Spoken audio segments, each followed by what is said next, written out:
The NFL is terrified this is happening. The Pittsburgh Steelers defense managing to get even scarier. But how is the offense going to move the ball without their alpha receiver, George Pickens? Pickens was a huge storyline leading into this rematch with the Cleveland Browns in Week 14, and he ended up not playing due to a hamstring injury. Now, Mike Tomlin originally downplayed this injury, stating that George Pickens wasn't expected to miss too much time. That has changed, and we're going to dive into that on this episode of Steelers Digest. My name is Remington Kuhn. First, let's talk about the Steelers and the Browns. Week 14, a rematch of a game that was played just 17 days ago in the snow on Thursday Night Football. The Steelers suffered their only defeat in the Russell Wilson era on that Thursday night. Wilson is 6-1 as a starting quarterback for the Pittsburgh Steelers, and the Steelers sit at 10-3 atop of the AFC North Division. They effectively eliminated the Cleveland Browns from the postseason with this victory. And again, Russell Wilson, big reason why. Wilson has been fantastic for the Steelers all year, the most efficient passer that this team has seen in quite some time. They dealt with quarterbacks like Kenny Pickett, Mitchell Trubisky, Mason Rudolph, and now they have a Super Bowl winning quarterback, Russell Wilson, and man, does this change this Steelers team for the better. Wilson has been everything the Steelers could have wanted and more, and he has elevated this offense to new levels, new heights that they never thought they could reach with any of the quarterbacks that they've had since Ben Roethlisberger retired. But it's not just Russell, it's also the defense.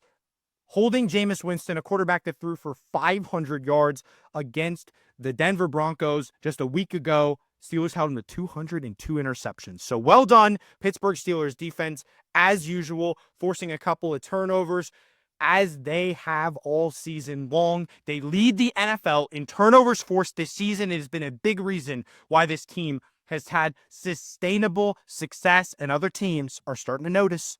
They're starting to get scared of these Pittsburgh Steelers. These darn Steelers don't want to go away one game back of the Buffalo Bills until the Bills fell to the Rams yesterday. And now the Steelers are tied for the number 2 seed in the AFC, 2 games behind the Kansas City Chiefs. But they have a gauntlet of a schedule coming up, and we have some news that's not good for the next 4 games. Something that has to be talked about is George Pickens being out, because this Browns game was just the start of George Pickens missing time. George Pickens might actually miss a few more games for the Steelers. I talked about it in the open. Tomlin originally downplayed this injury to George Pickens, stating that Pickens wasn't really expecting to miss much time. Well, now we're looking at a grade 2 hamstring injury for George Pickens. He could miss 3 to 4 weeks based on the recent news that just came out just 2 hours ago. That could be a huge loss for the Pittsburgh Steelers, not having their number 1 receiver for Russell Wilson. But let me tell you something about Russell Wilson. Russell Wilson doesn't care. Russell Wilson makes the most of what he is given. It doesn't matter who you put at receiver. It doesn't matter who is on the field. Russell Wilson will maximize those players around him. Van Jefferson caught a touchdown. Pat Freiermuth caught a touchdown against the Browns. Darnell Washington has been a pretty good, decent surprise on the receiving end this season for a blocking tight end. Mike Williams made some spectacular catches for the Steelers with Pickens being out this past game. He actually looked a little bit like Mike Williams for the Los Angeles Chargers years ago with Justin Herbert. I mean, this is what the Steelers need. They weren't expecting that when they traded for Mike Williams at the trade deadline, but it's important to have that number 1 receiver that you can go to down the field. Russell Wilson is used to having those big body, deep threat receivers. You look back to his days in Seattle with DK Metcalf, even in Denver with Cortland Sutton, who he formed a pretty good connection with. But now it's George Pickens. And now that Pickens is out, guess who it has to be? It has to be Mike Williams. You need Mike Williams to do his thing. And like I said, you can't really replace the production of George Pickens this season. It's impossible. He's been one of the best receivers in the NFL this season, in my opinion. Obviously, he's been in the news for a lot of the wrong reasons, but George Pickens has been fantastic for Russell Wilson and the Steelers. So now you got to give Mike Williams his credit now. Mike Williams is going to go out there and ball. He made a couple great catches against the Browns, of a good sign for the Steelers because, again, he's going to be relied on for a lot more than a compliment to George Pickens, which is what he was acquired to be at the trade deadline. Now he's your ex-receiver. So Russell Wilson's got to rely on this guy. But there was an ode to George Pickens that we have to mention. I mean, come on. George Pickens, obviously a very important player for the Pittsburgh Steelers. And Pat Freiermuth had something to say when he scored his touchdown against the Browns. He putted the ball into the stands. And his quote after the game in the locker room, someone had to get fined. It might not be George Pickens this time, Pat Freiermuth, but show that fire, that energy that the Steelers need.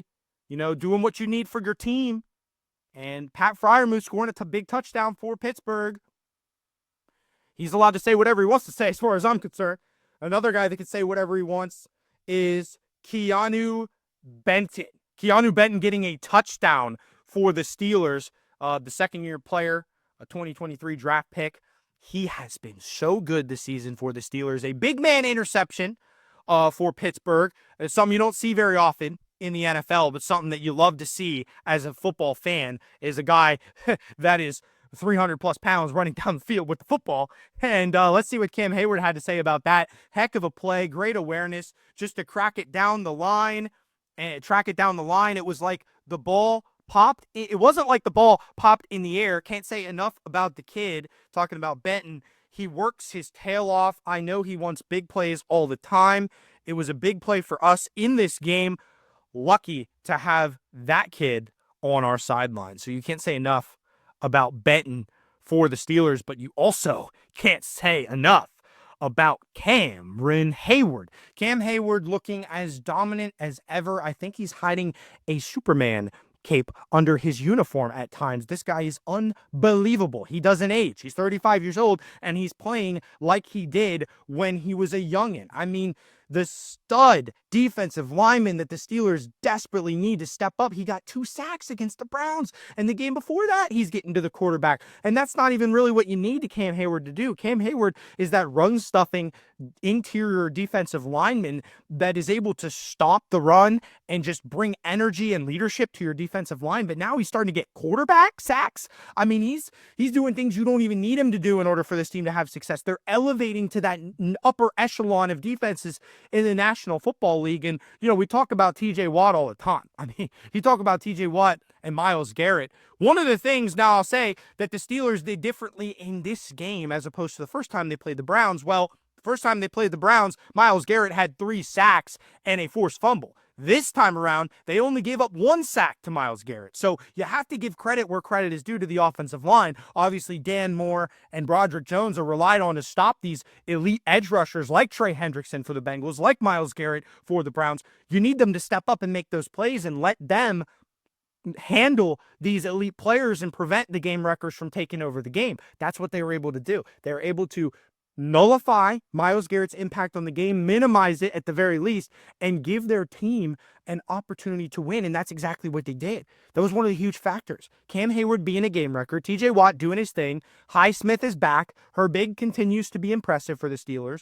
They have that great rotation of pass rushers, but it's really Cam Hayward and Keanu Benton that took over the game against the Cleveland Browns. Let's keep talking about that defense, though, because that defense is something special that deserves to be celebrated. The future is now at inside linebacker for the black and gold. And what I mean by that is, look back 7 years ago. 7 years ago, Ryan Shazier was an inside linebacker for the Pittsburgh Steelers. He obviously suffered a terrible injury, a spinal cord injury that paralyzed him and took him out of football. Not good. He was a beloved player by Steelers Nation, always will be, always has a special place in our hearts. But since Ryan Shazier, there has not been one elite inside linebacker for the Pittsburgh Steelers. Not one. Not one. You try Devin Bush, first-round pick out of Michigan, bust. He's not there anymore. Miles Jack, free agent signing, was great in Jacksonville, bust.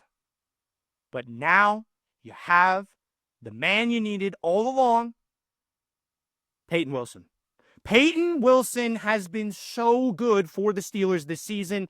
He has been their second best linebacker, next to none other than Patrick Queen, a free agent signing from the Ravens. So now you pair Patrick Queen and Peyton Wilson together, arguably the best inside linebacker duo the Steelers have had.